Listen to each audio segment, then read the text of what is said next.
That's what I mentioned earlier. If Jadeja is chosen instead of Rahane at the number 6 spot, then you can't play four spinners.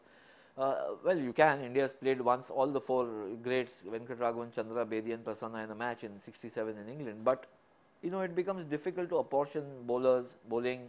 We saw even at Mumbai where Harbhajan people thought was under-bowled or bowled at the wrong time. So just because you have more spinners in the team, it doesn't mean you have necessarily a better attack. It could be a more confounding attack. So I would say that you can't have four spinners. Both are unlikely to play. Well, I would imagine that Fletcher is under a lot of pressure too, though he's been in a sense understated. He's not been so much in the news. Dhoni has been hogging all the headlines.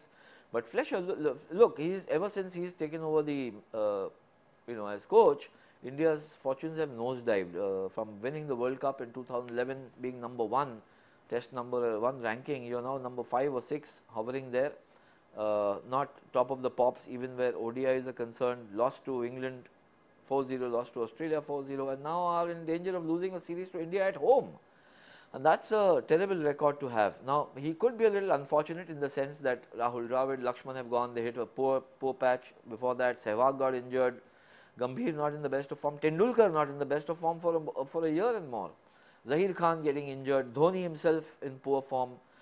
There's not much that a coach can do in such a situation. If it's bad luck. But a coach is also judged by ultimately by results, and he's being paid top dollar. It's about $250,000 a year. That's a lot of money, and I think that whoever earns that kind of money is accountable. And as of now, his record is pretty dismal. So he must be really his neck is on the line too. Oh, the Cook factor is enormous, immense. We've been talking of, I have been saying that he's perhaps been the best batsman to have come, overseas batsman, and played in India. In my memory, certainly, and perhaps all time. And I think that if you get Cook early, it's a big battle won, because it'll demoralize England. It'll kind of lift the Indian team who've struggled to 548 runs he already has in 3 Test matches. And remember, had he been caught on 17 in Kolkata in the first innings instead of the 190 he made, India could, the story of that Test match could have been different. So they can't afford to let Cook get away, give him these opportunities. In fact, they need to get him early. Well, India's, why only Nagpur? I mean, guys like Tendulkar and Sehwag have, and even Gambhir have terrific records across India, all grounds. Nagpur certainly yes.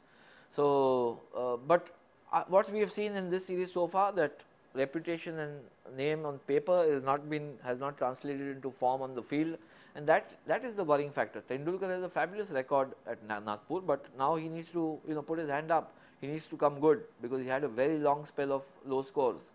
So also I think Sehwag needs to extend. He's had not a bad series, let's be honest. But as we've seen, if Sehwag stays long enough, then India is on a winning track. If he goes early, then India is under pressure. So it's important that Sehwag plays a long inning here.